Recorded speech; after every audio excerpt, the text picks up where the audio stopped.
The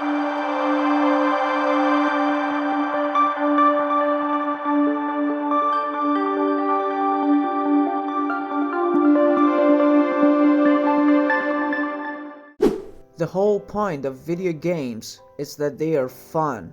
So how did Electronic Arts grow to become one of the biggest players in the gaming world and yet was voted the worst company in America? Why did Challenge Everything become Milk Everyone Doctor? And has it made any difference to their bottom line? Today, we're going to look at the innovative origins, bold decisions, and later missteps of Electronic Arts. The founder of EA, Trip Hawkins, already sounds like a video game character, so it's no surprise that he ended up playing a huge part in the development of the industry. As a teenager, Hawkins loved board games and even designed one of his own called Equistat Pro Football, based around his love of American football. But whereas a regular kid might just cut up some cardboard and invite a few friends over, 70-year-old Hawkins convinced his father to give him a small loan of $5,000 and actually tried to put the game into production.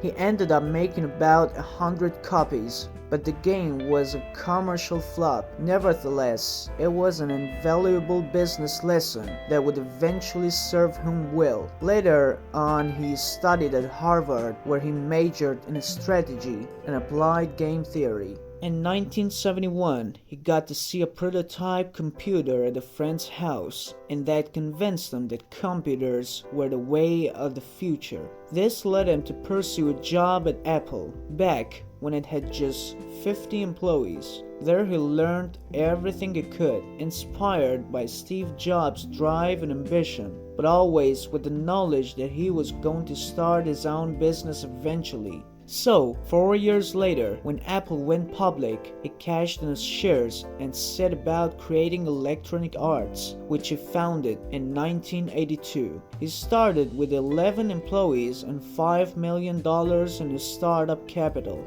including money from the godfather of Silicon Valley, who also invested in Apple, Atari, Google, and YouTube long before they were household names. Hawkins played around with a couple of different names for the company, but the one he eventually picked is telling of his philosophy. To him, software developers were artists, not just coding monkeys. In fact, he even spent his time between leaving Apple and creating EA to look at the music business and to study the types of contracts they had for their recording artists. You can see this reflected in EA's early releases like Pinball Construction, Zed, and Hard Hat Mac. Their big, colorful covers feature the name of the game designers or electronic artists written prominently on the front. From the very beginning, EA's model was different from that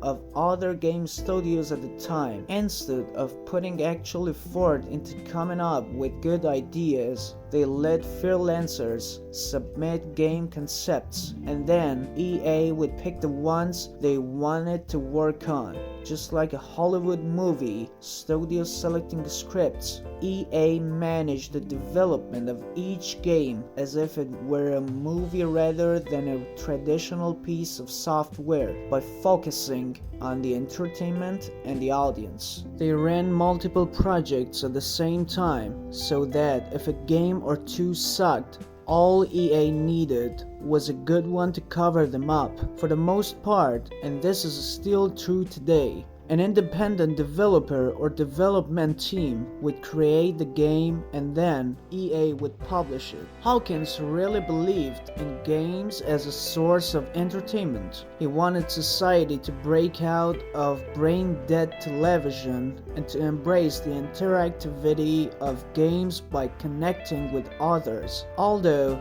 don't ask your average Call of Duty player how that worked out. In 1983, 1993, EA stumbled upon a formula that would later allow them to totally dominate the world of sports video games. Dr. J and Larry Bird Go One-on-One was a basketball game, but by tying it to real-life players, Julius Erving and Larry Bird, and getting them to help with the development and marketing, EA drew on a powerful idea that everyone aspired to be like their idols. If you were shooting hoops in the playground, you didn't want to be yourself. You wanted to be like Michael Jordan or Shaq. Or if you played Dungeons and Dragons, you were not imagining yourself out there battling evil. No, and there you could be like Robin Hood or Gandalf. So, when you picked up a game with one of your real-life heroes on the cover, well, that was a chance to bring your dreams to life on the screen. If you go to a game store now, you can see how successful this idea was. With the faces of famous sports stars peering out at you from the shelves. From Tom Brady on the Madden 18 cover to German soccer player Marco Reus on FIFA 17. The Madden series was first released in 1988 after a long development. In order to get the legendary coach John Madden on board, EA agreed to make the games as realistic as possible in accordance with his immense knowledge of American football.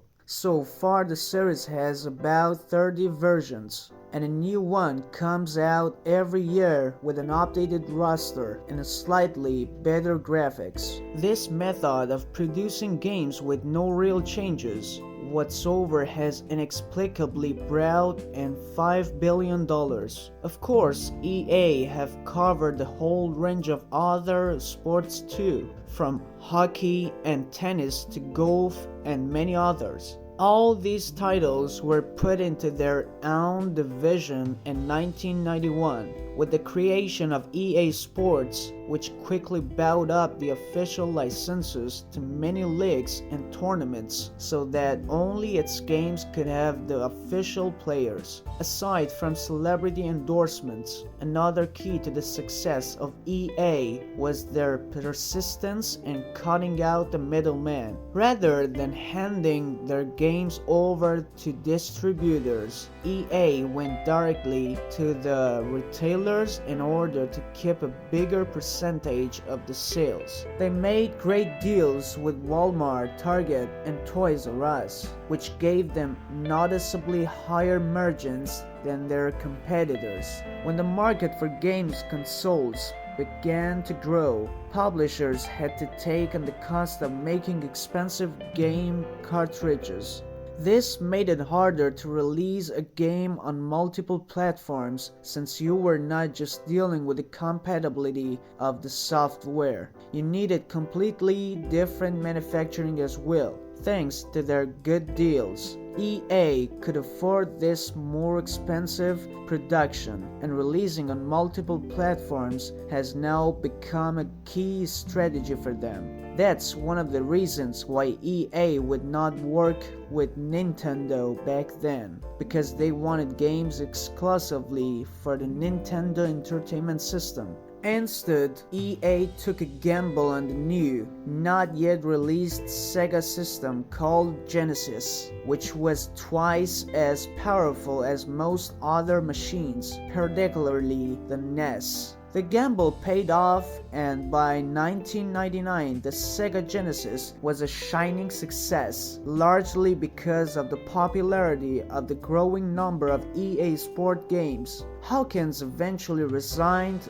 from the board in 1994 to pursue other projects. The company, of course, grew without him thanks to its sport titles and a number of movie tie-ins such as Lord of the Rings, Harry Potter, and James Bond. But along the way, as EA grew ever larger, they embraced the strategy that is one of the main reasons they are now infamous within the gaming community. Rather than simply publishing the games that developers made, EA started buying all of the developers themselves. They acquired Maxis in 1997, taking control of the SimCity series and eventually running into the ground. In 2007, they bought BioWare and their hugely popular Mass Effect series, and then they ran that into the ground as well. At least, they have not wrecked the Star Wars Battlefront yet. EA's list of acquisition goes on and on.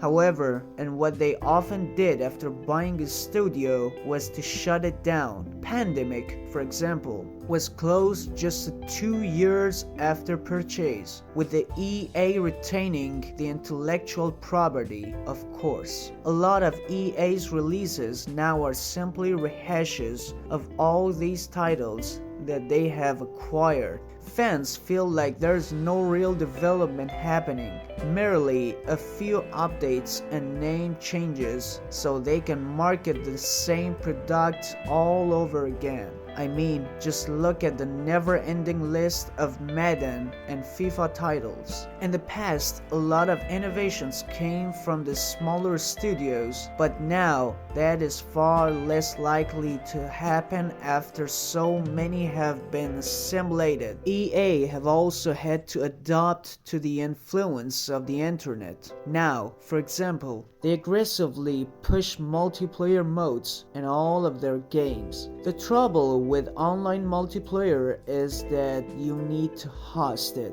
which is pretty expensive. Players have bought the game on the promise of online multiplayer, and then after a couple of years, EA shuts down the servers and they basically cannot play the game anymore. Even for the big games, where hosting is supposedly going to last indefinitely, players often need to buy online passes, which greatly add to the cost of the game. Another notorious EA strategy has been to release tons of downloadable content, or DLCs, at a pretty significant price. Mass Effect 3, for example, was released at $60, but alongside its launch was a crucial DLC that cost another $20. You didn't have to buy it, but if fans had followed the series this far, they definitely would not want to miss out. To be clear, this is certainly not a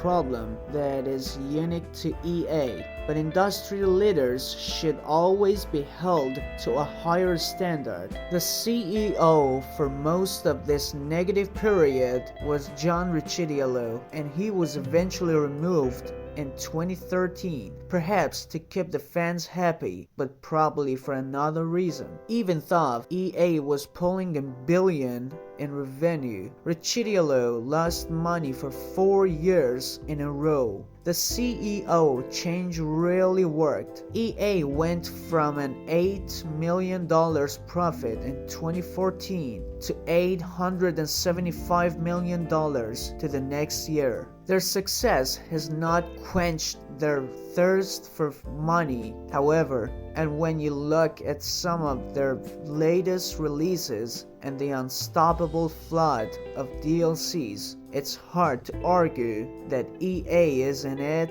for the art and not just the money. Their success hasn't quenched their thirst for money. However, and when you look at some of their latest releases and the unstoppable flood of DLCs, it's hard to argue that EA is in it for the art and not just the money. Of course, the sheer scale of most of their games will likely keep the fans coming for a long time. The hype around Battlefront 2 being just the latest example. But if EA really want to improve as a company, they're gonna have to stop squeezing their customers out of every last penny. Right now, EA release half a game at full price, and then charge the same or more when they release the rest of the game as downloadable content. That might boost profits on the short term, but it's absolutely not the way to build any sort of loyalty with the players, and if EA don't improve their behavior, their reputation will eventually catch up to them.